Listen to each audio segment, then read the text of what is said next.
Hello again, Justin here from the Avant-Garde Collection, showing off our 1983 Porsche 911 SC Cab. Just a really nice car. I've been playing with Porsche SCs since probably the early 90s. I started buying these cars and owning these cars. Never have I had one quite this nice.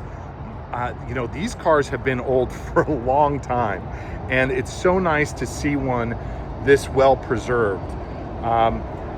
Striking, actually. The paint condition, the interior, the door panels. It's the kind of thing when you look in the nooks and crannies of this car. I mean, these door panels are just mint. But when you look in the real recesses of this car and down in some of these areas for the carpet and the vinyl, the seat bolsters, it's just so nice to see one in such great condition.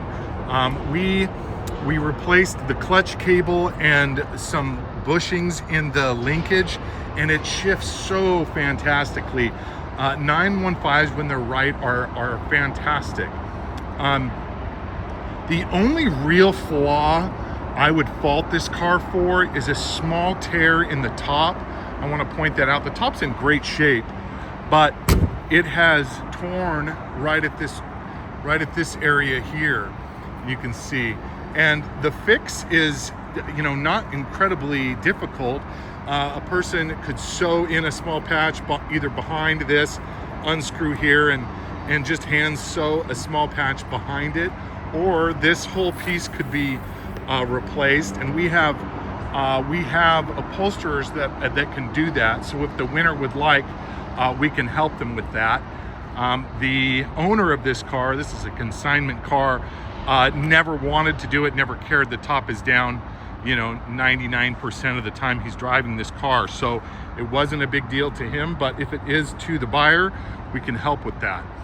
But yeah, just a pretty car, guys. Really nice. I'm gonna go back and measure the paint. I had a question about if it's ever had any paint work. I don't think it does. I don't see any evidence of it, but the paint meter will be the final judge of that. So there you go, guys. Runs great, drives great. I couldn't like this car anymore. So there you go, the winner of the day. Please ask questions if you have them. We're going to end tomorrow, and hopefully we have a new owner. Thanks again, guys. I'll get those measurements up in a bit.